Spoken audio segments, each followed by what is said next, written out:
1989년 1월 11일 오후 4시 오이규는 야산에서 69세 여성을 강간한 후 칼로 여성의 목을 찔러 살해하고 원적불 다리 밑에 안매장합니다. 1989년 5월 24일 저녁 7시 오이규는 금강 하천에서 62세 여성을 강간한 후 칼로 여성의 목을 찔러 살해합니다.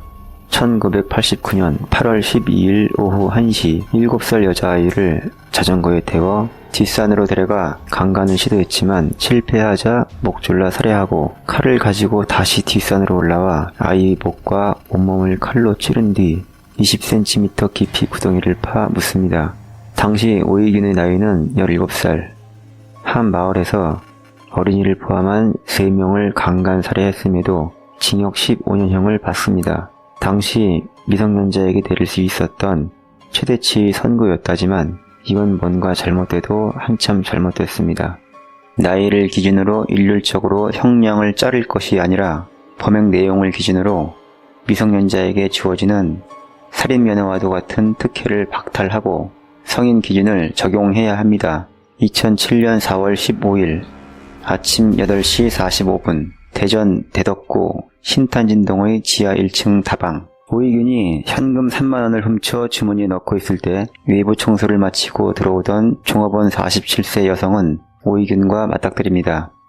여성이 도둑이야 라고 소리치며 화장실 방향으로 도망쳤지만 오이균은 여성을 쫓아가 등산용 칼로 여성의 등을 찌릅니다. 여성이 쓰러지자 오이균은 칼로 여성의 목이 반 이상 손상될 정도로 깊게 베어 살해합니다. 오이균의 범행은 거기서 그치지 않고 화장실 바닥에 사망한 채 쓰러져 있는 여성의 시신을 훼손하고 시간을 저지릅니다. 얼마 후 또 다른 종업원인 45세 여성이 출근을 했는데 느낌이 이상했습니다. 문은 활짝 열려있고 계산대에 있어야 할 동료가 보이지 않았던 겁니다.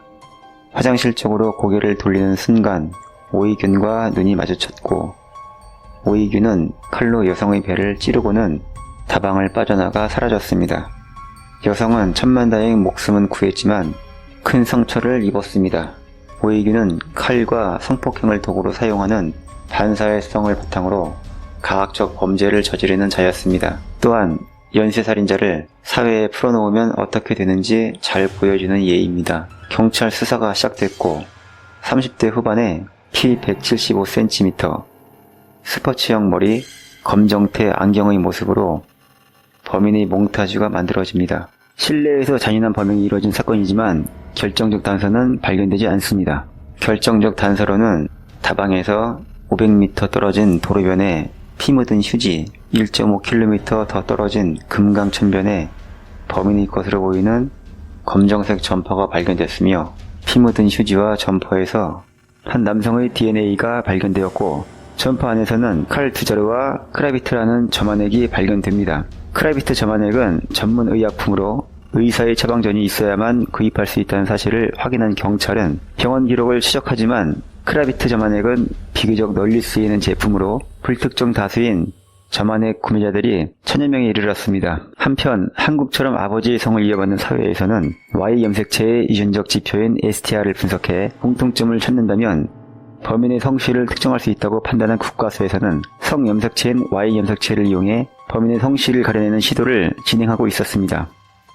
국가수는 1차로 자체 보유하고 있던 동종 전과자 등 1000명의 Y 염색체 STR 데이터베이스를 분석합니다. 그 결과 범인의 Y 염색체 단상형이 O씨의 성을 가진 2명과 일치했습니다. 국가수에서는 사건 현장 인근에 O씨의 집성촌이 있다는 사실을 확인하고 2차 분석에 들어갑니다. 집성촌 주민 19명의 동의를 얻어 상피세포 분석에 들어갔고 Y 염색체 특정 부위에서 공통점을 나타내 수사팀에 용의자는 O씨일 가능성이 크다고 통보합니다. 최초의 성씨 추적이었습니다. 경찰은 크라비트 점안액 구매자 중 O씨인 사람 50에서 60여 명을 추렸고 일치하는 DNA를 찾아 오모씨를 찾아갔지만 이미 도망친 뒤였습니다. 2007년 6월 4일 경찰은 경기 광명시에 숨어있던 당시 35세 오이균을 검거합니다. 오이균의 진술에 따른 범행 동기는 차비가 없어서 그랬습니다 였습니다. 영등포로 갈 차비 3,000원이 부족하다는 이유로 살인을 저지른 것이었습니다. 오해균의 진술에 의하면 범행 전날 충북 청원군에 있는 아버지 묘소에 들렀다가 대전에서 집으로 갈 차를 기다리다가 우연히 찾은 성인용 게임에 빠져 돈을 모두 탕진한 데다가 막차 시간까지 놓치자 신탄진역에서 하룻밤을 노숙한 뒤 사건 당일 아침에 차비를 구하기 위해 범행 대상을 물색하다가 아직은 한산할 시간대일 다방에서 범행을 저지르게 된 것이었습니다. 오해균은 우발적이었다고 주장하지만